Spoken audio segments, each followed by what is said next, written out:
This is Evangelist Rob Watkins. I thought I would give you a little bit of an idea of how ventriloquism works.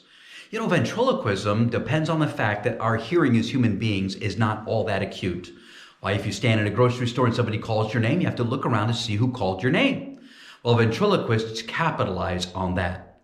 You know, the hardest letters are the ones that, of course, use the lips the most, like the P's, the B's, and the M's. The P's, the B's, and the M's. If you make those sounds with your lips, you find out that the sounds are made almost in the same place, just with a different emphasis. P, a plosive.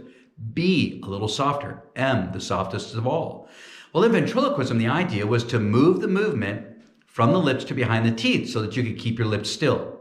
You know, 100 years ago, there were some ventriloquists who would grow a mustache over their upper lip, and they would grow long enough to cover a little bit of the bottom lip, and they would put wax on it. So that when they used poor ventriloquism technique and they used the actual P sound, the mustache wouldn't poof out.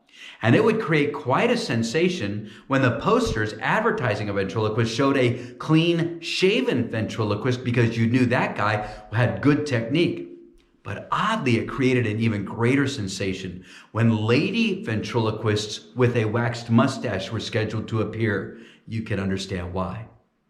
So the letters that we were taught to say as a substitute for the P, M, and the B were the letters T, N, and D.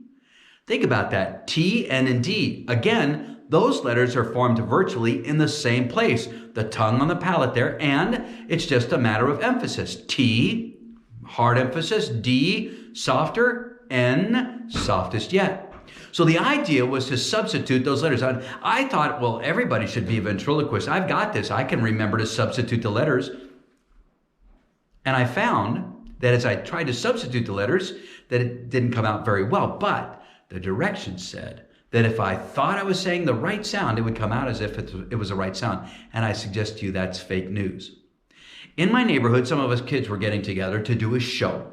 We were going to do a show for our families. Some were going to do skits, some were going to sing. I was going to do ventriloquism. And for my first show using ventriloquism, I would use these. They're called eyes because they look like eyes. Actually, they're called peepers. They're by a guy named Ford Hobart. He is the guy that invented these. They're amazing. They take any wild hand and immediately transform it into your personal assistant.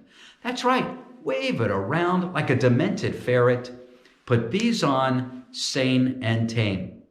And if there is a demented ferret watching, I mean no offense. And I thought for my first ventriloquism show, I would do something very difficult. I would do a tongue twister. And I warn you in advance, it's not very pretty. Here it is. Teeter titer ticked a teck of tickled tetters. If Teeter, wait a minute, why did Peter want to pick those peppers? So he could sell the tetters and make some money. What was he going to do with the money he made? He was going to dice some peanut butter and make peanut butter sandwiches. I told you that was horrible. But I think my mom loved it. She was in the audience that day. Well, she had tears in her eyes. So I found if I would just practice, just an hour, well, actually, a couple of days, after a couple of years of practice, I found that the letters began to smooth out. So I want you to do this. I want you to do that tongue twister again, starting with the T sound, move into the P sound, okay? I can do that, okay? Please do that. Teeter titer ticked a teck of tickled tethers. If teeter titer ticked a teck of tickled tethers, tell me again, how many tickled tethers did teeter titer tick? Thank you, thank you, thank you. That was 2 years of my life right there. Now, why did Peter want those peppers? You said he was going to buy some peanut butter? Not peanut butter, peanut butter. There's a difference. Well, it's subtle. You have peanut, butter, peanut butter. Hey, do an old man voice. You want to buy some peanut butter so you can make some peanut butter sandwiches? Boo. So you can have a lot of fun with ventriloquism. There are some things you could say without moving your lips, of course. You could count to 3. Now we want to move our lips because we're used to enunciating. We want to go 1, 2, 3. But with practice, you can hold your jaw apart just a little bit and keep your lips still. I'm going to count to 3. It'll look weird because I'm not using a puppet or anything, but here's what it looks like. 1, 2, 3, 1, 2, 3, 3, 2, 1, 1, 2, 3. You should try that with me. Let's try it together, shall we? I'll count to 3 just like I did. Again, hold your jaw apart a little bit. Keep your lips still. Let's give it a whirl. Ready?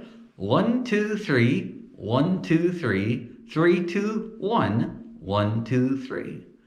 Now, if you'll practice that, you can have some fun. Well, the next time your school or your social organization or your church has a sound check, you volunteer to do it. I'll use my pen as a pretend microphone, but you volunteer to do the sound check and have some fun. Here's what you do. Say, hey, Bobby, I've got the sound check here. I'll check it, sure.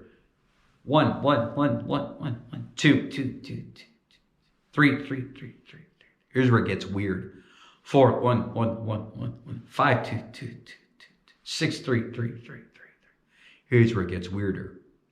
Uno, 1, 1, 1, 1, 1. Dos, 2, 2, 2, 2, 2. It's a Google Translate microphone. Those are awesome.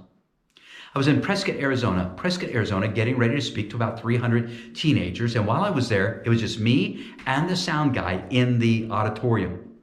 The sound technician was back there, and I was doing that little echo thing with him. And he was back there scratching. I said, hey, what's the matter? He said, I don't know how this soundboard is doing that. It's not even plugged in yet. And that's when I knew what we had was golden. You know, the Bible tells us that we are fearfully and wonderfully made. We are a creature designed to articulate sounds.